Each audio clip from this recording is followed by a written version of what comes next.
ಪಾಕಿಸ್ತಾನದ ಸೆರೆಯಲ್ಲಿರುವ ಕುಲಭೂಷಣ್ ಜಾಧವ್ ಅವರನ್ನ ಭೇಟಿಯಾಗಿದ್ದ ಪತ್ನಿ ಹಾಗೂ ತಾಯಿಯನ್ನ ಪಾಕಿಸ್ತಾನ ಅವಮಾನ ಮಾಡಿದ್ದು ದೇಶದಾದ್ಯಂತ ಪಾಕ್ ಕ್ರಮಕ್ಕೆ ಆಕ್ರೋಶ ವ್ಯಕ್ತವಾಗಿದೆ.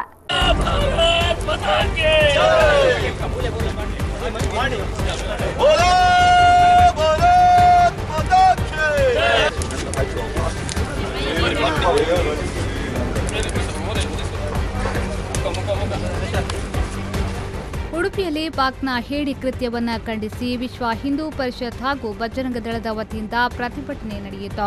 ಉಡುಪಿಯ ಅಜ್ಜರಕಾಡು ಹುತಾತ್ಮ ಸೈನಿಕರ ವೇದಿಕೆಯ ಬಳಿ ಪ್ರತಿಭಟನೆ ನಡೆಸಿದ ಕಾರ್ಯಕರ್ತರು ಪಾಕ್ ವಿರುದ್ಧ ಘೋಷಣೆಯನ್ನ ಕೂಗಿ ಪಾಕ್ ಧ್ವಜವನ್ನ ಸುಟ್ರು.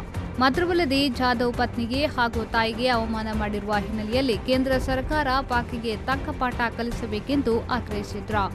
ಕುಲಭೂಷಣ್ ಜಾಧವ್ ಅವರ ತಾಯಿ ಮತ್ತು ಪತ್ನಿ ಹೋದಾಗ ಪಾಕಿಸ್ತಾನ ಮಾಡಿದಂತ ಒಂದು ಅಮಾನವೀಯ ಕೃತ್ಯ, ಇಡೀ ಮಾನವ ಹಕ್ಕುಗಳ ಉಲ್ಲಂಘನೆ ಆ ಪಾಕಿಸ್ತಾನ ದೇಶ ಮಾಡಿದೆ. ಈಗಾಗಲೇ ಇಡೀ ಪ್ರಪಂಚಕ್ಕೆ ಗೊತ್ತು ಪಾಕಿಸ್ತಾನ ಯಾವ ರೀತಿಯ ದೇಶ, ಯಾವ ಪಾಪಿ ಪಾಕಿಸ್ತಾನ ಅಂತ ಎಲ್ಲ ಇಡೀ ಪ್ರಪಂಚಕ್ಕೆ ಗೊತ್ತಿರುವಂಥ ವಿಚಾರ.